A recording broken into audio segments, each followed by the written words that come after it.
Hi, I'm Sarah, and in case you're new here, I have stage 4 breast cancer, and this is sort of a health update from my most recent scan, which was last week, and I got the results yesterday. Very good results. I'm on Enhertu, and I got my last infusion of Enhertu. I get them every 3 weeks. Yesterday was my last infusion. It's an ongoing maintenance therapy that will be until either it stops working or until I stop being able to tolerate it, in which case they'll move me to a different therapy. Uh, so the update is really, really positive. I was, I have bone mets and I have mets in my lungs. Um, and the bone mets are in my spine and my pelvis and one of my ribs. And uh, so all of those were lighting up a lot less on my last PET scan. Some of them have shrunk, and the ones in like my pelvis and my spine that have shrunk, the bone tissue, because they eat the bone tissue in those mets, or where the mets grow. And when the mets shrink, it leaves holes in the bone. And I'm on Zometa, which is kind of like bone glue. I get it every 3 to 4 months in an infusion. And that seems to be helping repair the damage to the bone left behind when the mets shrink.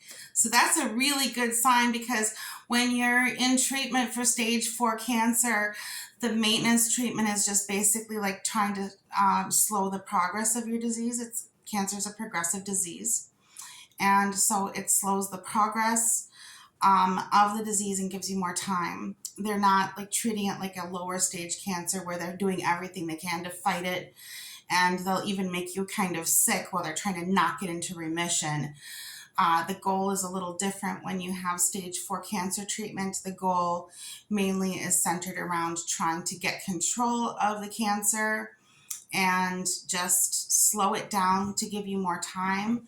And the focus becomes more about the quality of life and not making you sick, while fighting the cancer as best as possible. But they've told me pretty much to take the word remission out of my vocabulary. That the goal isn't so much to kill it, is just to give me more time. So with that in mind, I went over the holidays to Tasmania, which is the little island right below Australia. It's part of Australia, and spent 3 weeks with a friend of mine there. Um, but on the way home, every time the flight landed, my left hand swelled up really big, and there were a lot of issues with pain and so forth. I thought I might be having a heart attack at one point. Well, it turns out this might be a thing connected to long-term cancer treatment, which is called lymphedema, which it affects the lymph nodes, and it usually affects like one limb at a time, and can cause swelling and other things because it means that it's having a hard time draining fluid out of that limb. And that's just kind of long-term damage that can be accrued from having cancer treatment for the last 5.5, 6 years. So it's not curable, but it's something very treatable. So I'll be starting in March. I'll be starting some physical therapy for that. And like I said, it's very manageable. So hopefully we get it under control. But these 2 fingers have been really numb.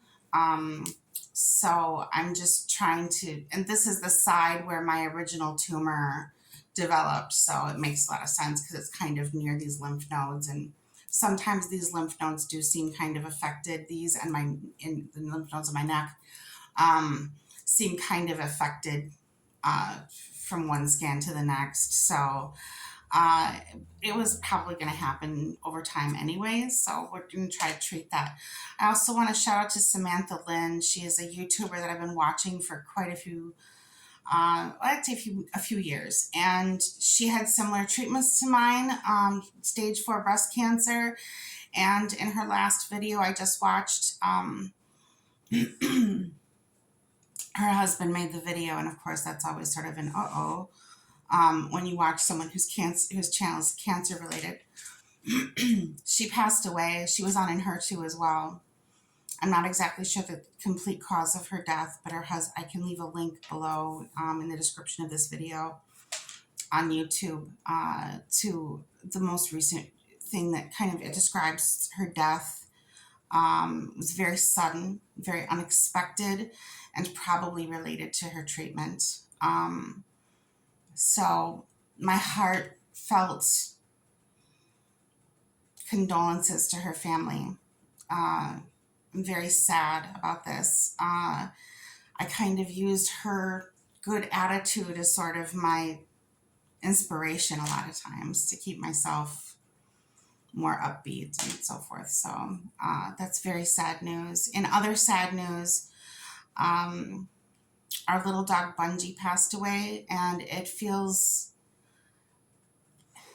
very frustrating because he had kidney disease, and he was going into heart failure. And so the things that, like the fluids for his kidneys would have overwhelmed his heart. And taking the fluids off of his heart would have overwhelmed his kidneys. So we had to make the very difficult decision to have him put down because he was starving himself to death. And so it's just been a very sad week overall, even despite my good news and my good scan. Things peripherally going on around us have been kind of sad. So I haven't really done anything to like put my videos from my travels together yet or anything like that. I've just been kind of going through the motions. We recently moved to a new place, so there's been a lot of like getting my life back from the chaos of moving. This wig that I'm wearing here, this was covered by my insurance. But my insurance, they said that they would cover it 100% because I went to a network, a salon in network, for them to pay for the wig 100%. And then they only paid for it 70%. So I had to kind of go back and forth with the insurance company about the coverage of this wig because I told them I never would have gotten a wig like this. I would have just spent like $200 and gotten just a cheaper wig. I only got a wig with this density and hand tied and human hair and all the stuff to take care of it. I only did this because I had the confidence given to me by the insurance company that they would pay for it, that they would reimburse it. I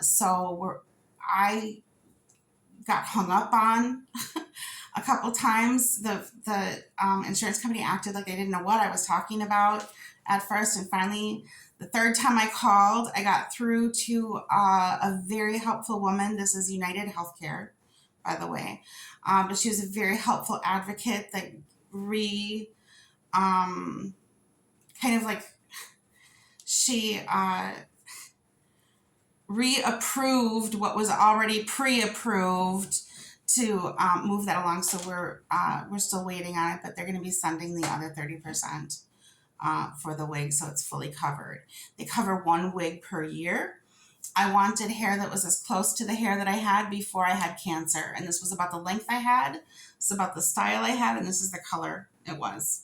So I lost my hair 2 weeks after my first dose of Enhertu, which is known to thin hair, but it's not known for taking a complete head of hair away. So I lost all of my hair, my body hair too. These eyebrows are 3D tattoos. So they look pretty real, but they're not. So anyways, yeah, I lost my eyebrows. I lost most of my eyelashes. I lost the rest of my body hair. Like I don't need to shave my legs at all. And that was all from Enhertu. So anyway, but Enhertu is working really well for me. It's just scary because they've added now, in addition to my PET scans, they've added my a CT scan now because they want to and an EKG every 3 months because they want to monitor my heart because Enhertu is known to do heart damage. And I think that that might have been what happened to Samantha Lynn, is that I think it damaged her heart too much. And I think that it was related to previous treatments, and it just, those things compound each other. It's very unexpected though to have that much severe reaction to the damage all at once. It did not creep up on her. This wasn't something that just sort of gradually built. It sounds like it was something that got very bad very suddenly and out of nowhere. And that's kind of a worry, being on the same medication. So, and also another thing is because I have Mets in my lungs. That's another thing that Enhertu is known for, is to affect the lining of the lungs. And so I get my lungs listened to like every 3 weeks and so forth. So they're going to be keeping a closer track of all of that. And that was before Samantha, that I was informed of that before I found out that Samantha died. But it just seems very interesting that they're stepping all this stuff up. And then I found out that Samantha died in the same week. And it just, it's a lot. So I'm just taking things slow. What do you do when you grieve? You know, like you just take things slow. You know, our one remaining dog, I've been snuggling her a lot more. It's been very cold out, so I've been staying home more.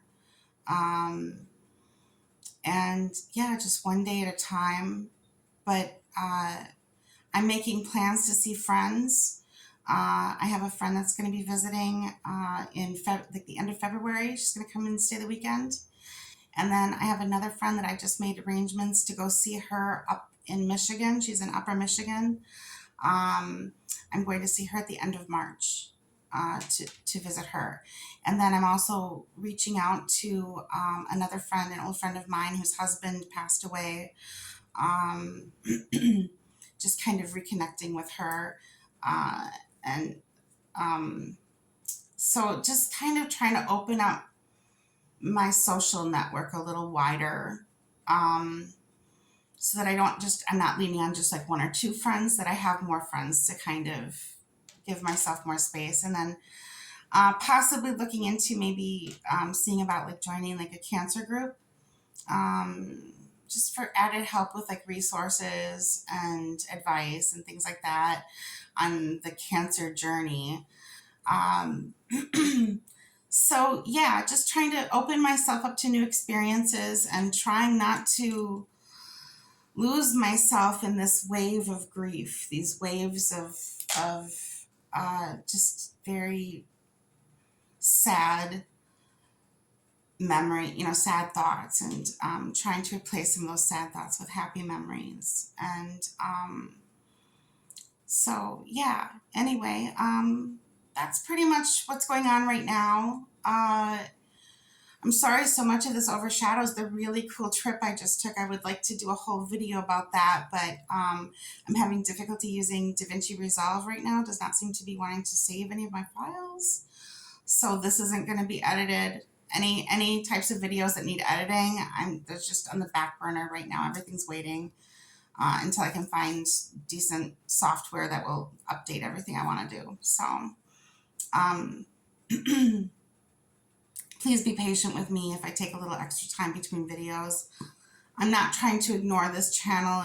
The main reason I have this channel is to keep my family and friends updated on my health updates, so that I'm not repeating myself all over the place. So just kind of like one spot to sort of consolidate all of my news into one place.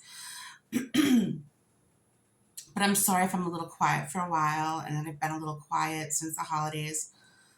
Just, with the move and everything we've had, it's been a while since I've had time to really properly update. So anyway, let me know what you think of the wig and the eyebrows. And I left the makeup off just to kind of show you just how it looks, the basics of it. And got my nails done again, just sparkly over a layer of it's just a coat of black with sparkles over the top. So nothing too fancy.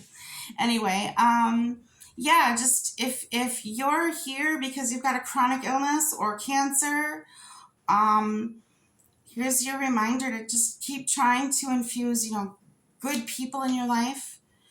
Um, Try to keep your sense of humor and be kind to yourself and others. So with that, I hope you have a wonderful day.